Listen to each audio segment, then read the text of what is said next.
ഈശോ മിശിഹായ്ക്ക് സ്തുതിയായിരിക്കട്ടെ. മക്കളെ ദൈവസന്നിധിയിൽ സമർപ്പിച്ച് അനുഗ്രഹിക്കുന്ന അനുഗ്രഹത്തിന്റെ പ്രാർത്ഥന ബെനഡിക്റ്റ് പ്രയർ. ഈ ശുശ്രൂഷയിൽ പങ്കെടുക്കുന്ന പ്രിയപ്പെട്ട മാതാപിതാക്കളെ, ഇന്ന് 73-ാം ദിനം. ഈ പ്രഭാതത്തിൽ മക്കളുടെ അനുഗ്രഹത്തിനായി നമ്മൾ പ്രാർത്ഥിക്കുന്നു.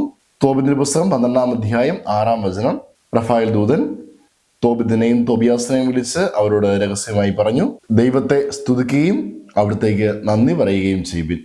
പ്രിയ മാതാപിതാക്കളെ, നമ്മുടെ മക്കളുടെ ജീവിതത്തിലും എപ്പോഴും ദൈവത്തോട് നന്ദിയുള്ളവരായി, ദൈവം ചെയ്യുന്ന എല്ലാ നന്മകൾക്കും അവിടത്തോട് തിരിച്ച് നന്ദി പറയുന്നവരായി, എപ്പോഴും പ്രാർത്ഥിക്കുന്നവരായി, ദൈവത്തെ സ്തുതിക്കുന്നവരായി മാറുവാനും ദൈവാനുഗ്രഹത്തിൽ അധിഷ്ഠിതമായ ഒരു ജീവിതം അവർക്കുണ്ടാകുവാനും വലിയ മാറ്റങ്ങൾ അവരുടെ ജീവിതത്തിൽ സംഭവിക്കുവാനും ഈ പ്രഭാതത്തിൽ നമുക്ക് അവരെ അനുഗ്രഹിച്ച് പ്രാർത്ഥിക്കാം. തോബിത്ത് 12:6 ദൂതൻ പറഞ്ഞു, ദൈവത്തെ സ്തുതിക്കുകയും അവിടത്തേക്ക് നന്ദി പറയുകയും ചെയ്യുവിൻ. കർത്താവായ ഈശോയെ, ഞങ്ങളുടെ മക്കൾ എപ്പോഴും അങ്ങേ സ്തുതിക്കുവാനും അങ്ങേക്ക് നന്ദി പറയുവാനും ഇടയാകട്ടെ. ഓരോ കാര്യങ്ങൾ ചെയ്യുമ്പോഴും കർത്താവെ അങ്ങേ ഓർക്കുവാനും അങ്ങയോട് പ്രാർത്ഥിച്ച് ആരംഭിക്കുവാനും ഞങ്ങളുടെ മക്കൾക്ക് ഇടയാകട്ടെ. അങ്ങനെ ഞങ്ങളുടെ മക്കളുടെ ജീവിതം അവിടത്തോട് ചേർന്ന് ദൈവാനുഗ്രഹമായി തീരട്ടെ. ആമീൻ. യേശുവേ നന്ദി. Hallelujah, hallelujah, hallelujah.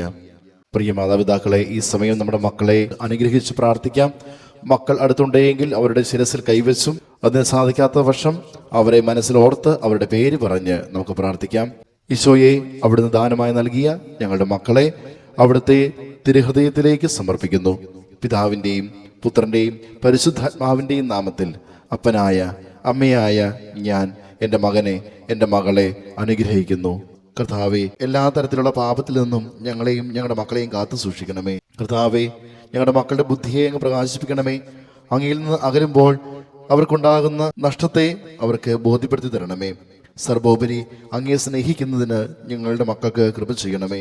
ഓ ഈശോനാഥ, ഞങ്ങളുടെ മക്കളുടെ ഹൃദയം അങ്ങയോടുള്ള സ്നേഹവും ഭയവും കൊണ്ട് നിറയുന്നതിനായി അങ്ങ് ആരാണെന്നും ഞങ്ങളുടെ മക്കൾക്ക് അങ്ങ് എന്താണെന്നും മനസ്സിലാക്കി തരുവാൻ കൃപ ചെയ്യണമേ. കർത്താവേ, ഞങ്ങളുടെ മക്കളുടെ ജീവിതത്തിലെ എല്ലാ കഷ്ടതകളെയും അങ്ങയുടെ നിസ്സീമമായ പരിപാലനയ്ക്ക് സമർപ്പിക്കുന്നു. കാരുവാനായ ഈശോയെ, ഞങ്ങളുടെ മക്കൾക്ക് എല്ലാ അസ്വസ്ഥതകളെയും സഹിക്കുവാനും നേരിടുവാനുള്ള കൃപ അവിടെ നൽകണമേ. അങ്ങനെ മക്കളെല്ലാവരും അങ്ങയെ എപ്പോഴും സ്തുതിക്കുവാനും മഹത്വപ്പെടുത്തുവാനും ഇടയാകട്ടെ. ആമീൻ.